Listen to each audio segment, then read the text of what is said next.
Yeah, welcome to Agri Empower. Today we will be talking about poultry, the housing and brooding. The housing and brooding very key because most of us are not well acquainted with some of the things we need to do.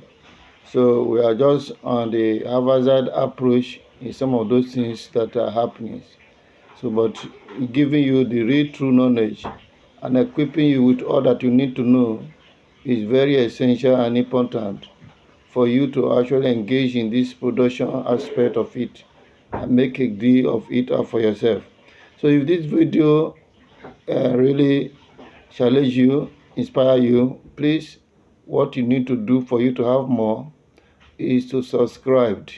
So each time I upload, you get more. Don't subscribe is just deceiving oneself.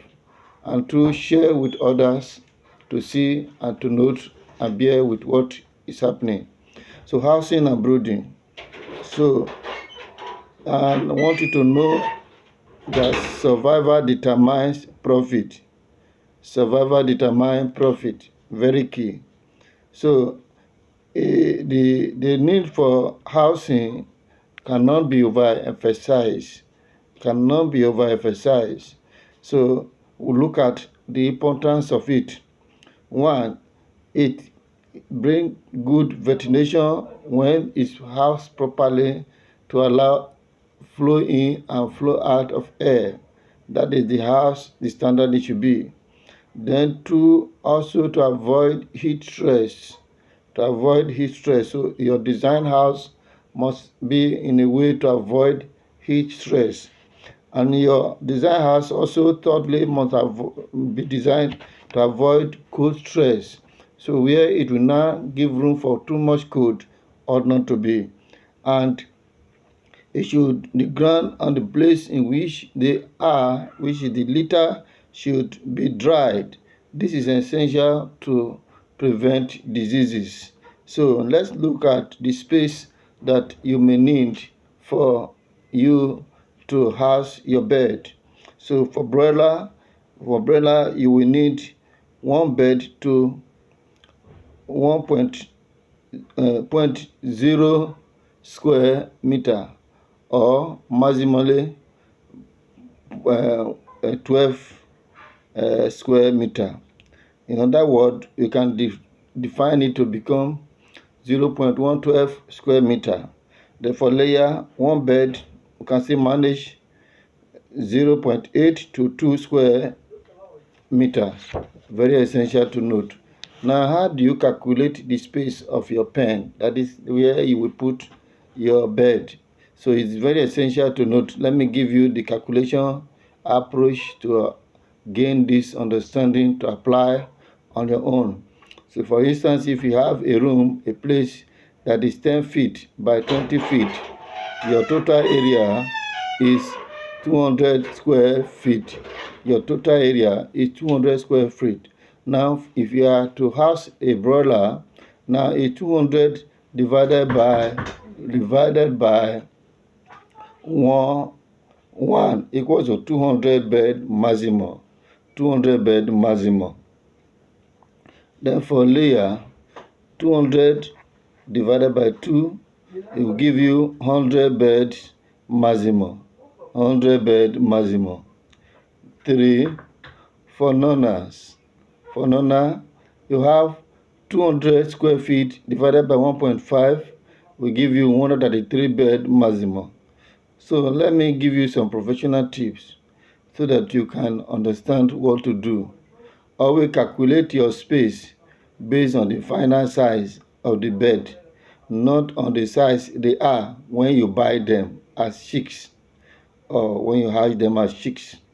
So let's look at the feeders and the brinkers as the bed may need and the space required. Very essential because if you don't calculate it rightly, it will give you the wrong signal. In poultry, competition for food is your enemy.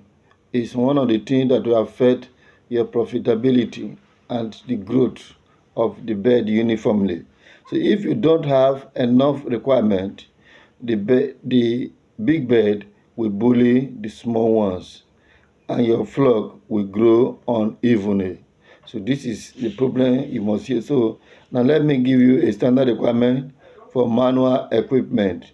For instance, 50 bed you are to house in your place.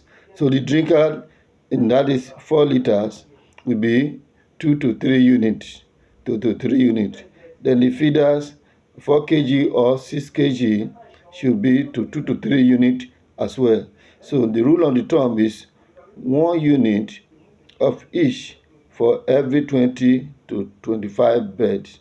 1 unit of each should be for 20 to 25 beds. So for 50, you may need up to 2 to 3 units. So that is the minimum you could get. Now let's look at the brooding. The brooding of bird starts from 0 to 4 weeks. 0 to 4 weeks is very essential, this aspect, because it is well not managed, it's going to be an issue. So now the brooding phase are the hardest and most intense part of poultry farming. So during this time, a chick immune system, feathers, and internal organs are developing.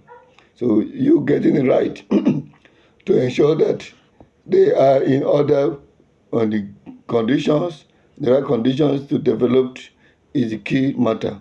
So before they arrived, before they come into existence or you bring them, now these are the things you need to know. 1, disinfection. So that place must be disinfected with either azide or Vicon.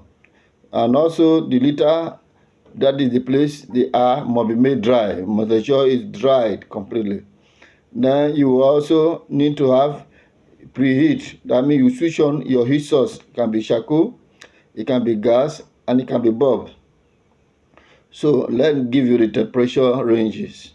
So the temperature should be 32 to 35 degree centigrade, or 90 degree to 95 Fahrenheit for the first week. These are all things for the first week. Then the feeding, you will use chick starter. Then for the water, you provide glucose or a stress pack, multivitamin in lukewarm water for the first 2 days. Note, the multivite should be for the first 5 to 7 days, and the glucose should be for the first 2 hours. So the light, 24 hours of light to encourage them to eat and drink constantly.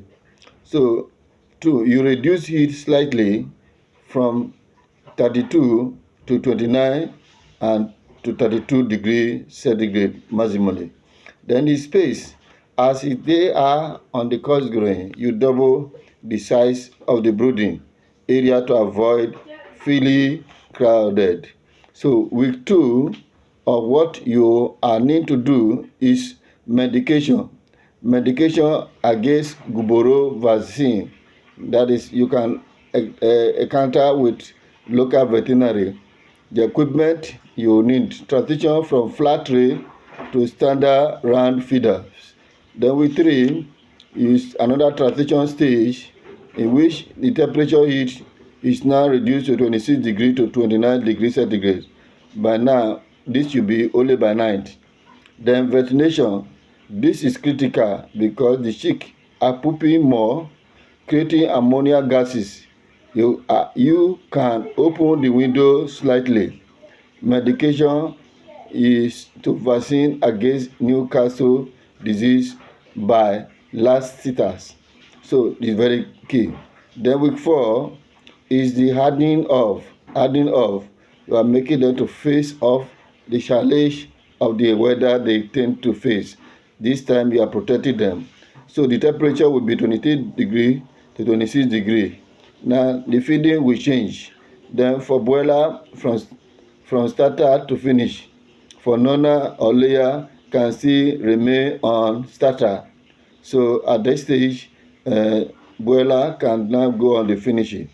So observation, you will look at the signs of correct brooding. These are the signs you would look at. Are the bird evenly spread? That means they are good. Are they active? Are they eating well? Then sign of poor breeding. This order which I mentioned now, I will sign for good one. This order are sign of poor breeding. If you see them crowding under heat, it means they are cold. If you see them moving far from heat, it means it is too hot, the environment. So observation, the bird should have most of their feather now at this stage of 4 weeks. If they are panting with their mouth open, the room is too hot. If they are panting with their mouth open, the room is too hot. Evenly spread and shipping softly, they are happy, which is your goal. So now quickly let me run through litter management. Litter management, it should be a daily chore in poultry to bird getting sick so that they will not feed rotting and farm smelling. So you have to do it. Then the choice of materials. The choice of materials. Choice of material. Use wooden shavings. Avoid sawdust. It is too fine. Affect respiratory and digestive blockage. So avoid hay and straw. They don't absorb moisture well at all. Now the preparation and department. Standard department 2 to 4 depth, preparation and the depth you require. The standard depth is 2 to 4 inches. The insulation it should be thicker in liter and it should be leveling. And then the moisture control, the squeeze test, they keep it dry that they are 25% moisture. Then test it, then address it. So what you need to do is to preventing caking, turning the litter, break up clumps that can affect them. Managing ammonia and odor, ventilation is key and airflow is key to allow it. That's how to manage it. Then biosecurity and replacement. That should be top dressing of the place, complete changes, and then proper disposal. So, and this is what I will tell you about the housing and brooding. So let me recap once more.